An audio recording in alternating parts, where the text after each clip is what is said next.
धन्यवाद कुशल कार्यक्रम सञ्चालक यस नेपाल मगर लेखक सङ्घका सचिव एवं आजको कार्यक्रम सञ्चालक करिश्मा गरन्जा मगरज्यू, आज यस नेपाल मगर दूत र अक्षरलिपि महत्त्व तथा कार्यान्वयन एक दिने विषय एक दिने अन्तर्क्रिया तथा मगर दूत र अक्षरलिपि पहिलो पुस्तक विमोचन कार्यक्रमका सभाध्यक्ष नेपाल मगर लेखक सङ्घ नगर समितिका अध्यक्ष आदरणीय टिकाराम सारू मगरज्यू, यसै गरी आजका प्रमुख अतिथि नेपाल मगर लेखक सङ्घ केन्द्रीय उपाध्यक्ष आदरणीय हेमा आले मगरज्यू, यसै गरी विशिष्ट अतिथि बुढीटार गाउँपालिकाका नगर अध्यक्ष पालिका अध्यक्ष आदरणीय इन्जिनियर दिपेन्द्र सुनारी मगरज्यू, यसै गरी नेपाल मगर सङ्घ गण्डकी प्रदेशका कोषाध्यक्ष आदरणीय दाजु उत्तम प्रसाद बगावल मगरज्यू, यसै गरी मगर भाषा लेखक सङ्घका अध्यक्ष खड्ग पानियाले मगरज्यू, संस्थापक महासचिव उजी राणा मगरज्यू लगायत सम्पूर्ण विशिष्ट अतिथिज्यूहरू, विशेष अतिथिज्यूहरूमा यस नगरपालिकाका नेपाल मगर नगर समितिका अध्यक्षज्यू, बुढीटार गाउँपालिकाका अध्यक्षज्यू, सम्पूर्ण भेजाका अध्यक्षज्यूहरू, नेपाल मगर सङ्घका विभिन्न तह तबकाका सल्लाहकारज्यूहरू र पदाधिकारीज्यूहरू र आज यस कार्यक्रमका संयोजक एवं यस मगर भाषा लेखक सङ्घका उपाध्यक्ष अमिषा सुनारी मगरज्यू लगायत सम्पूर्ण पदाधिकारी एवं सदस्यज्यूहरू र यस कार्यक्रमलाई सभ्य र भव्य गराउनको लागि पाल हुने तमाम बुवा आमा दाजुभाइ दिदीहरूमा म नेपाल मगर सङ्घ जिल्ला समन्वय समितिको उपाध्यक्षको तर्फबाट र मेरो व्यक्तिगत दुर्गाबहादुर मसराङको तर्फबाट जोडले नमस्कार जेदौ सिंह भन्न चाहन्छु, जोडले। र आज हामीले हाम्रो यो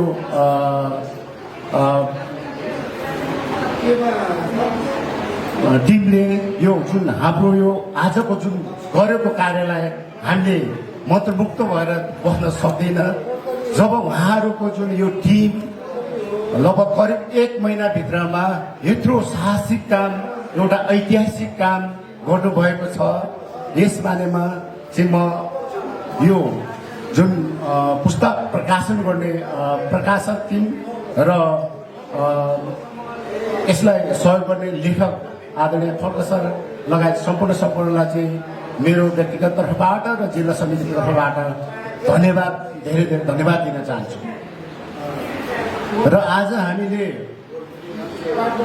यो लेखक सङ्घले जस्तै हाम्रो यहाँ धेरै भातृ सङ्घहरू हुनुहुन्छ, भातृ सङ्घ मात्रै नभएर मूल समितिहरू छौँ, हामी सबै छौँ, तर पनि हामी यता कदा अघि हाम्रो मलाई एकदमै मनमा लागेको कुरा हाम्रो गैडाकोट 18 हाल चाहिँ 11 नम्बर बस्नुहुने रहेछ मिनबहादुर माप्सन ज्यूले जो कुरा राख्नु भएको थियो, मलाई एकदमै चित्त बुझ्यो। उहाँ कसको पालामा थियो, अनुफलादेखि अब जहाँ मगर सङ्घको कार्यक्रममा छ भनेपछि उहाँ निस्वार्थ भावनाले हिँडेको भन्ने कुराले मलाई एकदमै चाहिँ मनमा छोयो। हो, यो यसरी नै उहाँ माप्सन जस्तै हाम्रो प्रत्येक व्यक्तिहरू चाहिँ मगरको लागि निस्वार्थ तरिकाले जहाँ जे कार्यक्रम छ त्यहाँ चाहिँ कुनै पनि स्वार्थ नराखेर हिँड्यो भने पक्कै पनि हामी हरेक क्षेत्रमा हरेक कार्यमा हामी सफल हुन सक्छौँ। यो कुरा चाहिँ म भन्न चाहन्छु, किनभने मैले पनि गैडाकोट नगरपालिकामा 2 कार्यकाल नेतृत्व गरेँ। लगभग 6 वर्षको नेतृत्व गरेँ।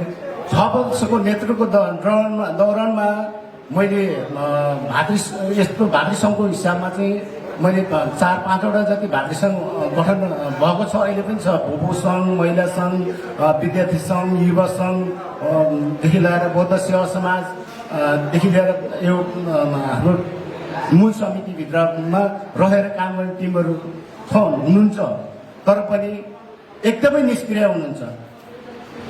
त्यो निष्क्रिय हुनुमा कारण के त भन्दाखेरि हामी जो नेतृत्व गर्छ, नेतृत्वलाई केही नगर्नु हो, नेतृत्वमा बस्ने अनि फेरि उसले गर्दै हुन्थ्यो भनेर बसेको कारणले हामी यो भएको हो। यस कारणले यो अहिलेको चाहिँ लेखक टिमले गरेछ त्यो चाहिँ यतिको चाहिँ भइदियो भने हामीले कहीँ धेरै बोल्नु नि पर्दैन, केही गर्नु नि पर्दैन। यतिको चाहिँ सबै चाहिँ भइदियो भने, त्यस कारणले हामीले यसको लागि मैले फेरि केही जोड्न चाहेँ। हामीले मूल समितिमै हामी पूर्णता दिन सकिरहेको छैन। गैँडाकोट नगरपालिकाको कुरा गर्ने हो भने हामी मूल समितिमा हामीले टोल भेजादेखि वडा भेजा समिति पछि बल्ल मात्रै पालिका हो भन्ने हाम्रो बुझाइको हिसाबले हामी त्यो एकदम अभियान नै गऱ्यौँ। हामीले टोलमा पुनर्गठनदेखि लिएर गठन नै अभियान हामीले गऱ्यौँ। त्यसमा हामीले लगभग 3 नम्बरमा चाहिँ 5वटा भेजा र 14 नम्बर 1 गरेर 6वटा भेजा लगभग हामीले गठन गर्न सकियो। मैले अनुरोध गर्न चाहेँ कि हाम्रो मिनबहादुर माफसन सर जस्तो व्यक्ति मैले पाइरहेको थिएन 18 नम्बरमा, तर 18 नम्बर थोरै त हामी रूपबहादुर सारू अहिले 11 नम्बरको भेजाको अध्यक्षज्यूसँग नि जोड्न चाहेँ। उहाँ चाहिँ सचिव हुनुहुन्थ्यो, त्यहाँ उहाँसँग नि म 18 नम्बर भेटेपछि उहाँ पनि हुन्थ्यो। 11 नम्बर चाहिँ एकदम निष्क्रिय थियो, तर अहिले चाहिँ 11 नम्बर एकदम सक्रिय हुनुभएको छ। यसमा नै मैले हाम्रो रूपबहादुर सारू टिमलाई धन्यवाद दिन चाहन्छु र यस साथसाथै हाम्रो मिनबहादुर माफसन ज्यू मार्फत अहिलेको हाम्रो नगर समितिको अध्यक्ष लाई सहित म पनि एउटा जिल्लाको उपाध्यक्ष हिसाबले म पनि कुन ठाउँमा पुग्नुपर्ने, कसरी फेरि जानुपर्ने, त्यसरी चाहिँ गएर त्यो ठाउँमा चाहिँ हामीले फेरि गठन गर्ने हामीले चाहिँ गर्नुपर्छ भन्ने अनुरोध गर्न चाहन्छु। र अरू कुरा अब सङ्गठन जो यो भाषाको कुरा छ, भाषाको कुरामा पनि हाम्रो यो आदरणीय लेखकज्यूले भन्नुभयो, लेखकज्यूले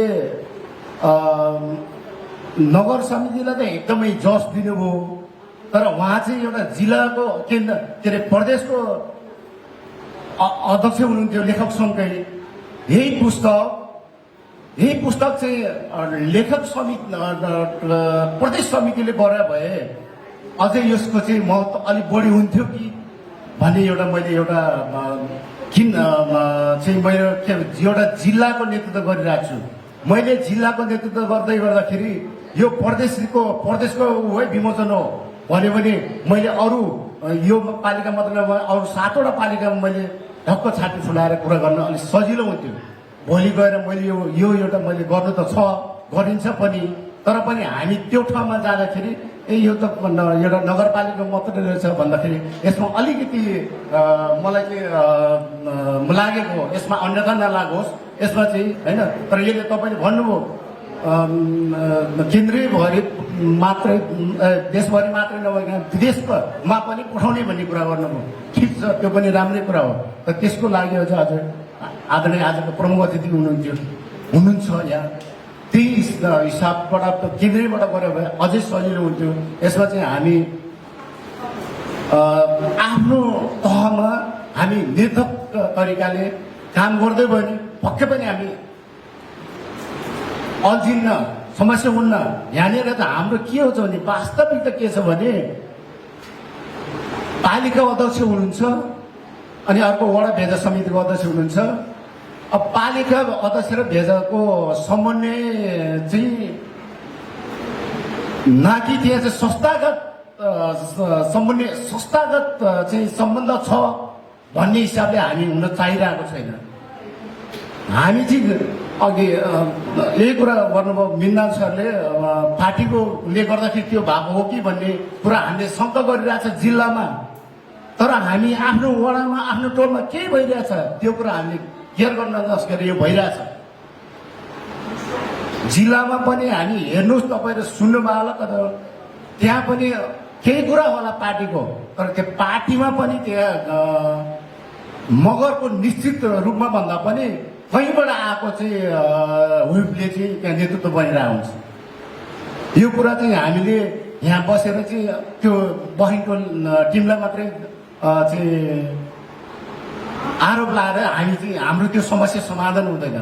हामी चाहिँ त्यो ठाउँमा जानु पर्यो, हामीले के भइरहेछ स्पष्ट बुझेर कुरा गऱ्यो भने बल्ल राम्रो हुन्छ। त्यस कारणले हामी सबैभन्दा पहिला आफ्नो घर बनाउनु पर्यो, त्यसपछि टोल बनाउनु पर्यो, त्यसपछि वडा र पालिका आफै बन्छ।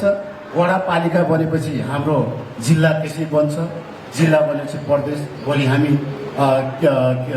केन्द्रीय बनाउने। यो न कि यो मगर सङ्घ मात्रै होइन, फेरि यसले गर्दाखेरि अघि हाम्रो कतिपय वक्ता मित्रहरूले भन्नुभयो, यस हाम्रो वडा सदस्य चन्द्रमाया सिंजालज्यूले नै भन्नुभयो, यसरी नै पहिले नै यसरी मगर सङ्घले यस्तै केही कार्यक्रम गरिरह भए, यसरी चाहिँ अभ्यास गर्न पाए भए म फेरि मेरो कुनै ठाउँमा बोल्न म ढुक्कले बोल्न सक्ने थिएँ होला भन्ने कुरा गर्नुभयो। त्यो कुरा एकदम जायज हो। यो कुरा चाहिँ मैले पनि स्पष्ट भन्छु, म कुनै पार्टीसँग मैले चाहिँ मगर सङ्घको विषयमा कुनै पार्टीसँग एउटा सानो कुरा पनि म सक्नु मान्दिनँ। किनभने मेरो स्कुले चाहिँ मगर सङ्घ हो, जसले म नेपाल गैँडाकोटमा आयो, मगर सङ्घको कार्यक्रम हिँड्यो। सेम केस मेरो पनि त्यही हो कि मैले पहिलोचोटि मलाई चाहिँ माइक दिँदाखेरि मैले आफ्नो नाम पनि भन्न नसकेको अनुभव मसँग छ। यो कुरा चाहिँ एकदमै हो। त्यस कारणले यस्तो कुराहरू, यस्तो अन्तर्क्रिया कार्यक्रमहरूदेखि लिएर हरेक कुरा चाहिँ गर्नै पर्छ भन्ने चाहिँ मलाई पनि फर्केको हो। यस हिसाबमा पनि मैले आदरणीय खड्काले सर प्रदेशको उपाध्यक्ष हुनुहुन्थ्यो, टकबहादुर त्रिकट्ट आदरणीय उहाँ बेनाजु जिल्ला अध्यक्ष भइसकेको, म नगर अध्यक्ष हुँदाखेरि मैले पनि पटक पटक अभ्यास गर्न खोजेको हो, तर मैले सकिएन। तर यो मैले नसकेको पनि अहिले जुन वर्तमान समिति आदरणीय दुर्गाबहादुर पुन सरले यसलाई चाहिँ सफल पार्नु भएको छ, त्यतिखेरको प्रयास र यो सफलता पनि त्यो म जोड्न चाहन्छु। र हाम्रो यो बौद्ध सेवा समाज पनि त्यस्तै सक्रिय हुनुहुन्छ। अहिले अरू चाहिँ हामी लगभग हामीले यहाँ युवा संस्कृति सङ्घ पनि अत्यन्तै जरुरी छ। युवाको जरुरी किन छ भन्दाखेरि अघि धेरै कुराहरू आयो, यो जेनजीको कुराहरूदेखि आयो। यो कुरामा कोही हाम्रो आदरणीय तुलबा सरले भन्नुभयो जेनजी, यो पनि जेनजी हो भन्नुभयो। जेनजी सम्भवतः यो साँच्चीकै जेनजी नै हो, किनभने हाम्रो नेपाल मगर लेखक सङ्घ चाहिँ गठन भएको 2066 सालमा रहेछ। यसले हेर्दाखेरि पनि यो चाहिँ यसले यही मानेर पनि हाम्रो यो संस्था, यो सङ्घ चाहिँ जेनजी नै सङ्घ हो भन्ने लाग्छ। किनभने हामी ठिक छ, हामी उमेरले चाहिँ हामी ढल्किसक्यौँ, यद्यपि हामी लेख रचनाको लागि हामी यो विषयमा अगाडि बढेकोले हामीले यो हिसाबले चाहिँ हामी जेनजी हो, त्यही हिसाबले हामी अगाडि जाउँ, अगाडि बढौँ, बल्ल हामीले यो यसले चाहिँ साँच्चै नै सार्थकता पाउनेछ भन्ने कुरा राख्दै जुन आजको यो भव्य कार्यक्रम गर्नुभएकोमा, यो ऐतिहासिक र भव्य कार्यक्रम गर्नुभएका आयोजक टिमलाई धन्यवाद दिँदै र मलाई पनि यहाँ र जिल्ला समन्वय समितिको तर्फबाट कुरा राख्दै दिनुभएकोमा पुनः आयोजक टिमले धन्यवाद दिँदै आजको कार्यक्रमको पूर्ण सफलताको कामना गर्दै मेरो भनाइहरू यहीँ अन्त गर्न चाहन्छु। हस्त जोडले जय नेपाल मगर लेखक सङ्घ।